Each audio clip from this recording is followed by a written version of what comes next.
Hello students. आज हम लोग मैकेनिक्स का पहला टॉपिक डिस्कस करने जा रहे हैं।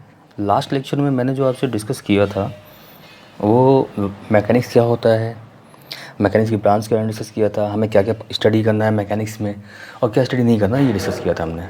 और कुछ बेसिक प्रिंसिपल्स के बारे में डिस्कस किया था। बट आज जो हम डिस्कस करने जा रहे हैं वो रिजोल्यूशन ऑफ फोर्स के बारे में डिस्कस करने जा रहे हैं। तो क्या होता है रिजोल्यूशन ऑफ फोर्स? तो उससे पहले मैं डिस्कस कर लेता हूँ कि फ़ोर्स को कैसे डिफ़ाइन किया या फ़ोर्स क्या होता है। फ़ोर्स एक फिज़िकल क्वांटिटी है जो किसी भी बॉडी के मोशन को चेंज कर सकती है। तो डैट मीन्स अगर हम फ़ोर्स को डिफ़ाइन करें, force is a physical quantity which can change the motion of body, that's called force. Okay, तो फोर्स क्या है? फोर्स किसी भी बॉडी जो रेस्ट में है उसको मोशन में ला सकती है, जो बॉडी मोशन में है उसको रेस्ट में ला सकती है। कोई बॉडी अगर मोशन में है तो उस बॉडी को मोशन जो है उसका उसमें चेंज ला सकती है। ओके, तो इस तरह से हम फोर्स को डिफ़ाइन करते हैं। अब हम बात करते हैं रिजोल्यूशन ऑफ फोर्स के बारे में।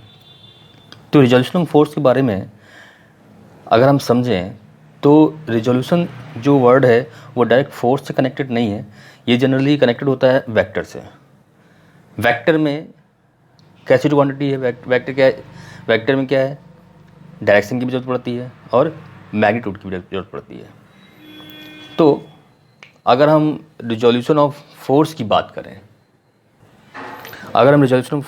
करें तो इसको समझने से पहले मैं आपको एक एग्जांपल समझाना चाहता हूँ। जैसे मान लो ये एक रिवर है, रिवर में क्या है? बोट है। अब इस बोट का जो चप्पू, जिससे हम बोट को आगे बढ़ाने के लिए फोर्स अप्लाई करते हैं वाटर में, तो वो चप्पू मान लीजिए नहीं है और इसमें कोई मोटर नहीं लगा हुआ है। लेकिन इस बोट में जो बैठा हुआ जो बंदा है उसके दो दोस्त हैं, दो फ्रेंड हैं। एक जो कि इस साइड है और एक इस साइड है। बोट में रस्सी रखा हुआ था, इस बंदे ने अपने दोनों दोस्तों को इसमें बोट में रस्सी बांध ली और एक रस्सी का एंड इसको पकड़ा दिया और एक रस्सी का एंड इसको पकड़ा दिया। अब ये दोनों बंदे, क्योंकि ये दोनों बंदे पानी में आ नहीं सकते थे, भाई पानी में तो क्या कहते हैं रस्सी खींचेंगे नहीं ना, तो ये बंदा इस डायरेक्शन में मूव करेगा और ये बंदा इस डायरेक्शन में मूव करेगा। लेकिन बोट किस डायरेक्शन में जाएगी? बोट जाएगी इस डायरेक्शन में, इस डायरेक्शन में। कैसे? क्यों? क्योंकि ये जो आपका FA है और ये जो आपका FB है, ये तो आपका इस डायरेक्शन में जा रहा है और इस डायरेक्शन में जा रहा है, और लेकिन इस बोट जा रही इस डायरेक्शन में। क्योंकि ये जो आपका FA है और जो आपका FB है, ये इनका एक रिजल्टेंट फोर्स आएगा जो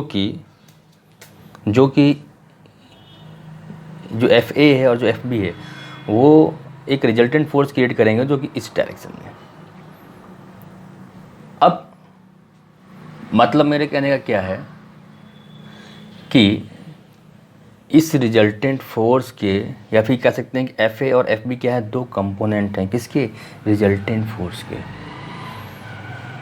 FA और FB क्या है?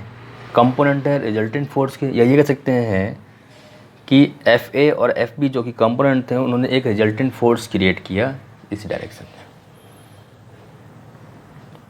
मतलब आप किसी भी फोर्स का अगर दो कंपोनेंट में, जब उनके दो कंपोनेंट बनते हैं तो इस पूरे प्रोसेस को क्या कहते हैं? Resolution of force. मतलब कहने का ये है कि ये F कौन सा आपका रिजल्टेंट फोर्स हो गया। इस रिजल्टेंट फोर्स के दो कंपोनेंट है FA और FB। इस रिजल्टेंट फोर्स के दो कंपोनेंट है FA है और क्या है? FB है।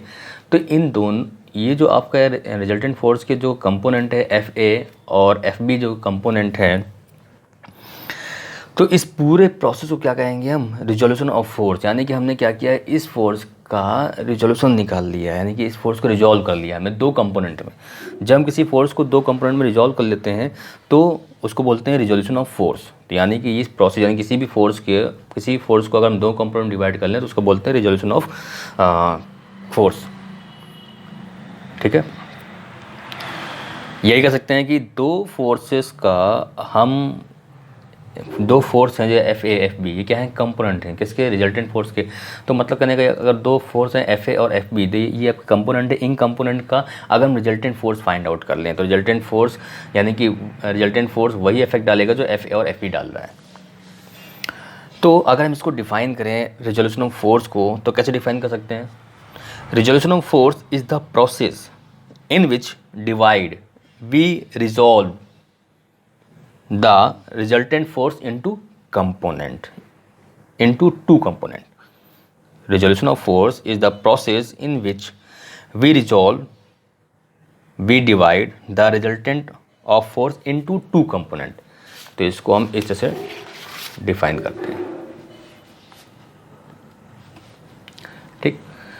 अब देखिए रिजोल्यूशन ऑफ फोर्स की डेफिनेशन समझ लिया आपने, क्या कैसे फोर्स को हम रिजॉल्व करेंगे ये समझ लिया आपने। लेकिन अगर हम बात करें कि किसी भी फोर्स का, किसी भी रिजल्टेंट फोर्स का या किसी भी फोर्स के कितने कंपोनेंट हो सकते हैं, तो किसी भी फोर्स के इनफाइनाइट कंपोनेंट हो सकते हैं। मतलब जैसे ये, अब मान लो ये बंदा यहाँ पर खींच रहा था, एक एफ ए और एक एफ बी, अगर यहाँ पर एफ एक और लगा लीजिए, ऐड कर लीजिए, इधर भी अगर ऐड कर लीजिए, तो क्या हो जाएगा, तो कंपाउंड फिर इसी रिजल्टेंट फोर्स के दो कंपाउंड और बढ़ गए।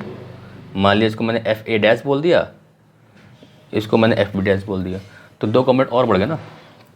यानी कि एक किसी फोर्स के कितने कंपाउंड हो सकते हैं, किसी भी फोर्स के इनफाइनाइट कंपाउंड हो सकते हैं, ओके। लेकिन हम यहाँ पर एक स्पेशल टाइप के कंपोनेंट की बात कर रहे हैं। वो कौन सा स्पेशल टाइप कंपोनेंट है? जो आपका स्पेशल टाइप कंपोनेंट की बात कर रहे हैं उसको हम बोलते हैं रेक्टेंगुलर कंपोनेंट। जैसे अगर इसको हम थोड़ा सा एक एग्जांपल समझें तो देखिए, जैसे ये आपने फोर्स अप्लाई कर दिया, मान लिया इस रिजल्टेंट फोर्स की वैल्यू कितनी है, एफ। अब अगर मैं इसके दो कंपोनेंट फाइंड आउट करूं, ठीक, यानी इसका एक मैं अगर मैं इसको यहाँ पर कनेक्ट कर दूं, ये आपको रेक्टेंगल दिख रहा है, ये रेक्टेंगल दिख रहा है, तो ये क्या बन जाता है, यानी कि ये आपका बन जाएगा एफ वाई, इसको बोलेंगे, इसको हम बोलेंगे एफ एक्स, ठीक। मतलब किसी भी रिजल्टेंट फोर्स का, किसी भी रिजल्टेंट फोर्स के ऐसे दो कंपोनेंट जो कि आपस में क्या है, 90 डिग्री।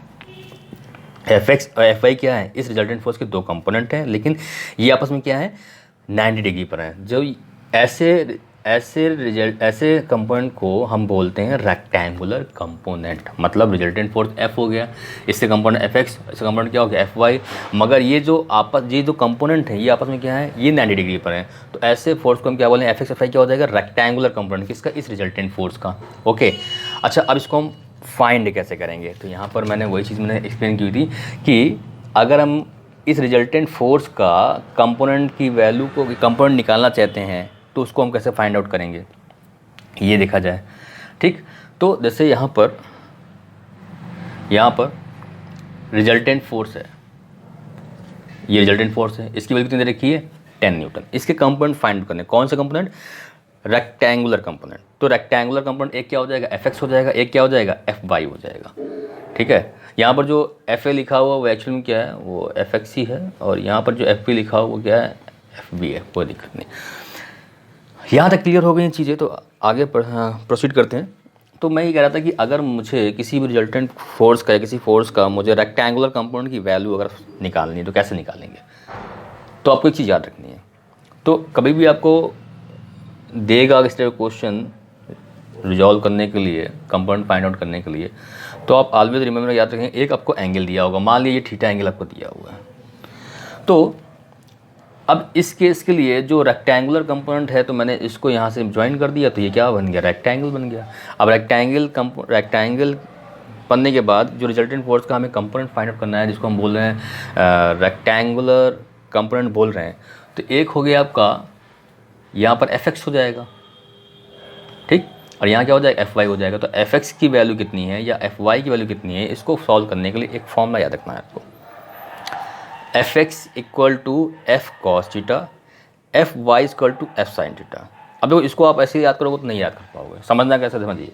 रिजल्टेंट फोर्स का जब आप कंपोनेंट फाइंड आउट कर रहे होंगे, वो कंपोनेंट जिस कंपोनेंट का एंगल दिया हुआ है यानी थीटा दिया हुआ है, तो आप जब रिजल्टेंट फोर्स का कंपोनेंट फाइंड कर रहे हैं वो कंपोनेंट जो कि एंगल के साथ में है रिजल्टेंट फोर्स के, रिजल्टेंट फोर्स के साथ में वो कंपोनेंट एंगल बना रहा है, तो वो कंपोनेंट का फॉर्मूला बनेगा एफ कॉस थीटा यानी resultant force multiply by cos theta.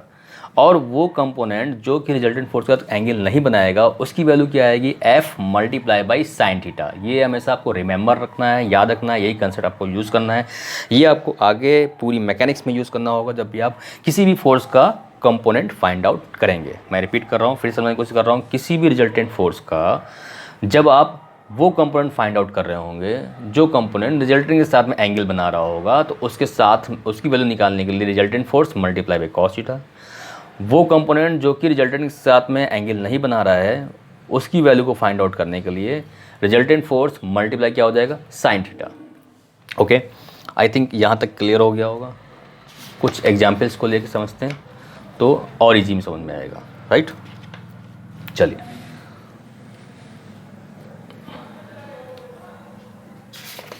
हाँ यहाँ देखिए, जैसे मान लीजिए एक हमने फोर्स ले लिया। जैसे मान लीजिए एक क्वेश्चन था आपके पास कि आपको बोला हुआ था कि ये आपका रिजल्टेंट कोई फोर्स है 10 न्यूटन का जो कि कितने एंगल पर है, 30 डिग्री एंगल पर। ये ऐसे क्वेश्चन दिया होगा बोलेगा कि resolve this forces into two component. तो आपको दो कंपोनेंट फाइंड आउट करना है, यानी रिजॉल्व करना है रिजल्टेंट फोर्स का दो कंपोनेंट फाइंड आउट करने हैं। तो क्वेश्चन क्या होगा, resolve this forces into two component. तो कैसे निकालेंगे हम, ये क्वेश्चन था। अब इसी क्वेश्चन को मैं यहाँ पर सॉल्व कर चुका हूँ, तो यहाँ मैं बता देता हूँ। मैंने क्या किया, इसी फोर्स को पहले एक्सिस में डिवाइड करेंगे। हम क्या करेंगे, इसी फोर्स को हमने क्या किया हुआ है एक्सिस में, ये न्यूमेरिकल हो गया, इसका क्या निकालना है, हमें कंपोनेंट निकालना है। तो हमने क्या किया, इसको एक्सिस में डिवाइड कर लिया। ये आपका वाई एक्सिस हो जाएगा और ये हो जाएगा आपका एक्स एक्सिस। ओके, अब एक्स एक्सिस में डिवाइड कर लिया, वाई एक्सिस में डिवाइड कर लिया। अब आपको करना क्या है, आपको सिंपल यहाँ पर देखिए मैंने क्या किया हुआ है, वही क्वेश्चन है, सेम, कोई डिफरेंट नहीं है। अब मुझे अगर वो कंपोनेंट फाइंड आउट करना है जो कि रिजल्टेंट के साथ में एंगल बना रहा था, तो F यानी रिजल्टेंट फोर्स मल्टीप्लाई बाई क्या हो जाएगा, कॉस थीटा। वो मैंने कंसेप्ट यहाँ पर यूज़ किया हुआ है। अगर मुझे रेक्टेंगुलर कंपोनेंट वो कंपोनेंट निकालना है जो कि रिजल्टेंट के साथ में एंगल नहीं बना रहा है, तो वहाँ क्या आ जाएगा, साइन थीटा। अब थीटा, ये थीटा दिया हुआ था, अब यहाँ पर क्या है, उसकी वैल्यू दे दी है। थीटा क्या दे दी है, वैल्यू दे दी है। तो सिंपल यहाँ पर आप क्या करेंगे, fx की वैल्यू फाइंड आउट कर लेंगे। 10 multiply by cos 30, cos 30 value होती है √3/2, वो यहाँ रख लीजिएगा, ठीक है, आपको आंसर मिल जाएगा। सिमिलर जब आप fy फाइंड आउट कर रहे होंगे तो f multiply by sine theta, f की वैल्यू थी 10 न्यूटन मल्टीप्लाई बाई साइन 30, तो ये कितना हो जाएगा, ये आपका आ जाएगा, साइन 30 की वैल्यू कितनी होती है 1/2 यानी 0.5, तो ये आ जाएगा 5 न्यूटन आ जाएगा, ठीक। तो सिमिलर आप कैल्सी का यूज़ करके यहाँ से आप fx की वैल्यू फाइंड आउट कर सकते हैं। और सिमिलर यहाँ पर आप f यानी ये लिख सकते हैं 10 cos 30 की वैल्यू √3/2, ओके, और इसकी वैल्यू हो जाएगी 10 साइन 30 की वैल्यू आती है 1/2, ठीक। तो सिमिलर आप fy और fx निकाल सकते हैं। कंसेप्ट को समझिए। अभी आप जब न्यूमेरिकल सॉल्व करेंगे या फिर आप कैल्सी का यूज़ करके बता सॉल्व कर लेंगे तो कोई दिक्कत नहीं है। अब मैं बात करता हूँ सेकंड क्वेश्चन की। तो अब सेकंड क्वेश्चन में क्या था, सेम फोर्स के लिए, लेकिन आपको ये एंगल दे दिया था, यहाँ से एंगल दिया हुआ था, अब ये नीचे एंगल नहीं दिया हुआ था। तो जब इस केस के लिए आपको सॉल्व करना होगा कंपोनेंट, कौन से कंपोनेंट, रेक्टेंगुलर कंपोनेंट निकालना है किसका, इस 10 न्यूटन फोर्स का।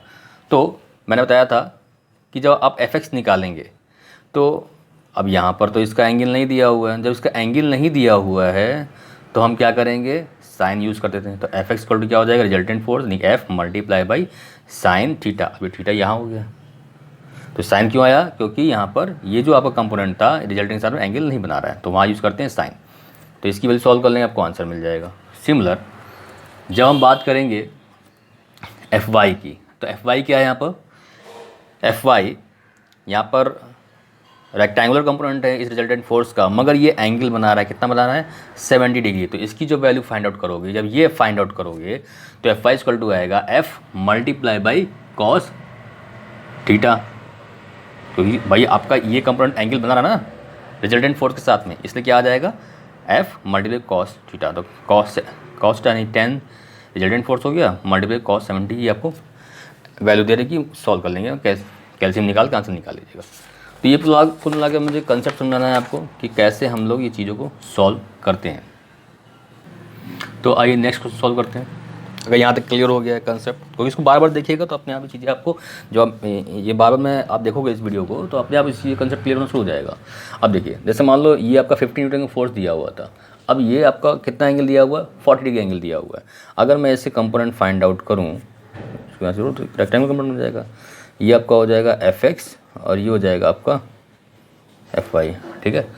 तो यहाँ पर जब आप एफ एक्स को सॉल्व कर रहे होंगे तो एफ एक्स की वैल्यू निकालने के लिए रिजल्टेंट फोर्स मल्टीप्लाई क्या हो जाएगा, सॉरी कॉस होता है, कॉस थीटा, क्योंकि ये जो कंपोनेंट फाइंड आउट करो एफ एक्स, इसका रिजल्टेंट के साथ में एंगल बन रहा है, इसलिए जिस जो कंपोनेंट एंगल बनाएगा वहाँ पर हम कॉस यूज़ कर लेते हैं। ओके, तो यहाँ पर क्या हो जाएगा एफ यानी कि 40 मल्टीप्लाई बाई कॉस 40, सॉल्व कर लीजिएगा कल से आपको आंसर मिल जाएगा। सिमिलर जब मैं एफ वाई निकाल रहा हूँ, ये भी आपका रेक्टेंगुलर कंपोनेंट है 50 न्यूटन फोर्स का, तो लेकिन ये जो है वो आपका एंगल नहीं बना रहा है रिजल्टेंट फोर्स के साथ में, तो यहाँ हो जाएगा साइन थीटा।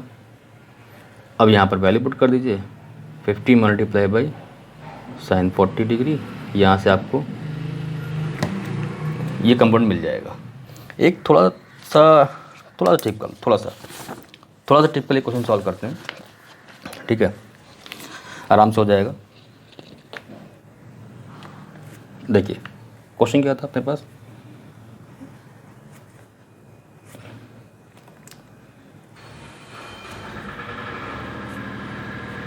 ये आपको एंगल दिया हुआ है 45 डिग्री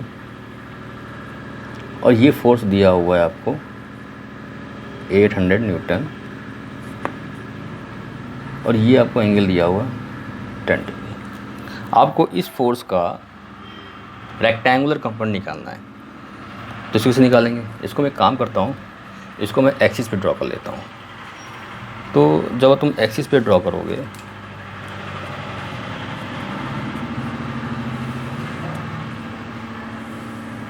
देखो, ये आपको एंगल दिया हुआ है, अब एंगल है 10 डिग्री, हमने बहुत छोटा बना दिया 10 डिग्री, चलो कोई बात नहीं। अब एक काम कर लेते हैं हम, यहाँ से मैंने इसको यहाँ पर भी डिवाइड कर दिया है, ठीक, ओके। अब समझते हैं इसको कैसे सॉल्व करना है।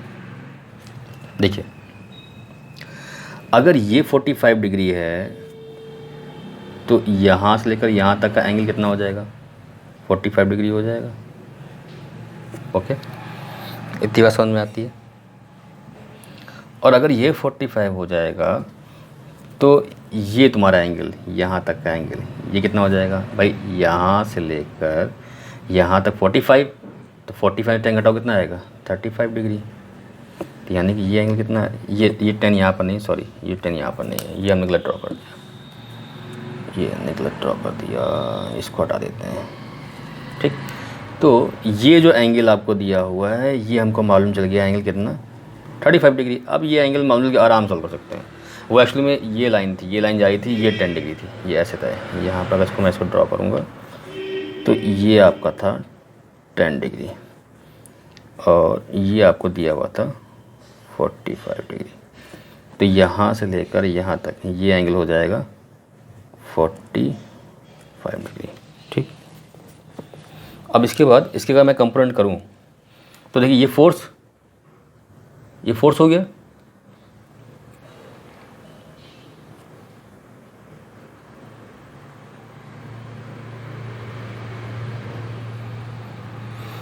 ये फोर्स हो गया। अब इस फोर्स से कंपोनेंट करूँगा तो सिंपल है, जैसे यहाँ पर ये इस डायरेक्शन, अगर मान लो इसका मैं यहाँ से ऐसे ड्रॉ कर लूँ, ड्रॉ करने की जरूरत नहीं पड़ेगी बार बार, आप बार बार मत करिएगा, मैं ऐसे ही बताने के लिए कर रहा हूँ। ये क्या हो जाएगा आपका एफ एक्स हो जाएगा और ये क्या हो जाएगा आपका एफ वाई हो जाएगा। और ये बात ध्यान रखिएगा कि रिजल्टेंट हमेशा दोनों कंपोनेंट के बीच में ही आएगा, दोनों कंपोनेंट के बीच में ही आता है रिजल्टेंट। तो इसलिए इसकी डायरेक्शन इधर हो गई और इसकी डायरेक्शन इधर हो गई है। अब देखिए, जब मैं इसके लिए एफ एक्स फाइंड आउट कर रहा हूँगा तो रिजल्टेंट फोर्स मल्टीप्लाई क्या हो जाएगा, कॉस थीटा होता है। अब ये 30 डिग्री क्या हो जाएगा, थीटा एंगल हो जाएगा।